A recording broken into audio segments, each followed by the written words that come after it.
Vazhdoi me shtypin e ditës. E hënë 28 prill, në faqen e parë të gazetës Panorama do të lexoni zgjedhjet e 11 majit, Berisha thirrje emigrantëve, përmbysni me vot narkoshtetin. Fushata elektorale në Selanik, lideri i opozitës Ali Berisha u bëri dje thirrje emigrantëve të përdorin fuqinë e votës për të ndryshuar të ardhmen e vendit. Kontrata lobuese me Shtetet e Bashkuara të Amerikës pak nis hetimin, reagon PD konform ligjeve. Rama pyet se ku i gjetën parat. Fushata Adriatik lapaj me banorët në Durrës. 12 maj ditë historike, vot kundër sistemit. Seko në takimet e FMN-s dhe Bankës Botërore, ekonomia jone e qëndrueshme. Legalizimet 292 qytetarët që kanë gati lejet në Tiranë, listën e gjeni në faqen 10 në brendësitë e gazetës. Po ashtu në brendësi do të lexoni opinionet me tituj: Probleme e Bashkimin Evropian, lamtumir Papa Francesku dhe mallkimi bukur i Shqipërisë. Këto ishin titujt kryesor në faqen Gazeta Panorama. Eci më tej me ditën. Heqja e njollës, problemi ligjor, problemi moral dhe problemi politik i lobimit 6 milion euro në Shtetet e Bashkuara. Kush po paguan realisht dhe reagimi spak. Emri që shfaqet në kontratë, kush është Nuredini, ish elektricisti që thotë se do të paguaj 6 milion dollar. Një udhëzues i detajuar si të mund të llogarisni vetë sa ju del pensioni. Shembulli konkret i llogaritjes, por edhe një analizë që vlen sidomos për zgjedhjet, që votimi të mos jetë vetëm emocional, por edhe racional dhe njëkohësisht i lirë. Po ashtu në brendësi do të keni mundësi të lexoni artikujt me tituj: Si e favorizon sistemi partinë e parë në qark, dështimi 7 për të mbledhur kuvendin, situata në Prishtinë, kokalari letër në spak për Kosta Trebickën. Këto e të tjera i gjeni në brendësitë e gazetës Dita.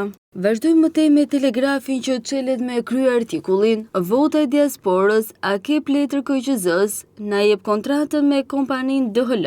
Rama nga Vlora, më 11 maj keni zgjedhje për të hyrë në Bashkimin Evropian. Kryeministri, njëherë kryetari i Partisë Socialiste, Edi Rama, takim me gra dhe vajza të qarkut të Vlorës. Rama, nëse doni më shumë për Vlorën, atëherë unë dua më shumë nga Vlora më 11 maj. Pasuritë kombëtare, korporata investimeve shqiptare gati oligarku në radhës, del në ankand pallati kongreseve, kulla të tjera në Tiranë. Siguria ushqimore, lufra dhe erzeni u kanë shitur shqiptarëve qumësh kancerogjen, akudhe dhe në pjesë e krimit. Opozita shqiptare, Belin Kolliçi, rilindja do të risjell në Dibër, manuali 184 fraksion 2, Xhelal Mziu, në Dibër është ndezur flakadani fitores së Partisë Demokratike, 4-1, shqetësimet e dibranëve prioriteti ynë. Bujar Leskaj, Ducati i ri gati për revolucionin në bujësi e prona. Nga 200 deri në 1000 euro për klient, eskortat e huaja mbushin Tiranën. Gjykata gjobit vajzat nga Rusia, Kolumbia dhe Venezuela. Gjatë hetimit të akuzuarat kanë treguar se si kanë mbritur në Shqipëri, me kë i ndani fitimet. Vazhdojmë me një tjetër gazetë. Në faqen e parë të Fjalës do të lexoni: Lobimi në SBA për non-grata. Berisha po përdor lekët e diasporës për të hequr damkën e tij. Sali Berisha po komandon PD-n, po shfrytëzon komunitetin shqiptar në SBA, po shpenzon miliona para, po përdor avokat pranë Trumpit për lobim, vetëm për të hequr non-gratën e tij. SBA ka nisur verifikimet për kontratën e lobimit 6 milion dollar për non-grata me djalin nga Tropoja, Nuredin Seçi. A mund të jenë këto para edhe për të paguar Lasivitan? Fushata elektorale, Rama premton spitalin më të madh rajonal, por mjekët po ikin. Kryeministri Edi Rama argëtuar se pas spitalit memorial në Fier do të hap një tjetër spital që do të jetë referencë sipas tij edhe për vendet e rajonit. Kjo deklaratë vjen në kohën kur shumë mjek dhe infermier po largohen drejt Gjermanisë dhe Italisë për një pagë dhe kushte më të mira.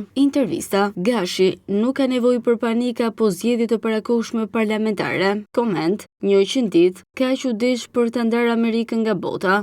Dhe si gjithmonë në fund Panorama Sport. Partizani në Europë, të kuq të mundin Elbasanin, sigurojnë paratë dhe luftojnë për titullin. Kampionati i rregullt, ja verdiktet e fushës. Në Rogozhin, Tirana merr derbi me Dinamon, Bardeblut sigurojnë vendin në play-out. Në Korçë, Byri si fiton takimin direkt, Skënderbeu zbret nga kategoria, Kadram dhe Lot. Në Shkodër, vllaznia e dyta, Laçi bie në të parën pas 15 sezonesh, por akuzon FSHF-n dhe klubet për komplot. Në Durrës, Teuta Munde Gnatian, kampionët në fuqi konfirmohen të parët në 36 javë. Në Elbasan ora 17, Besa po Gradeci 90 minuta për ëndrën. Play-offet, Kastrioti Kuksi saldohen në kategorinë e parë. Volejboll meshkuj, Partizani kampion, fiton titullin pas një humbje. Vazhdojmë me Angli, Liverpooli 2-1 thyhet hegemonia e Cityt. Itali, Interi ngec, Napoli arratiset për titullin. Serie A, Milan e Juve nuk gabojnë këtë javë. Spanjë, Kupa e Barçës, tripleta është dëshira e Flikut dhe Gjermani, Leverkusen i shtyn një javë festën e Bayernit. Dhe me titull kryesor të gazetës Panorama Sport e përfundojmë leximin e shtypit për ditën e sotme.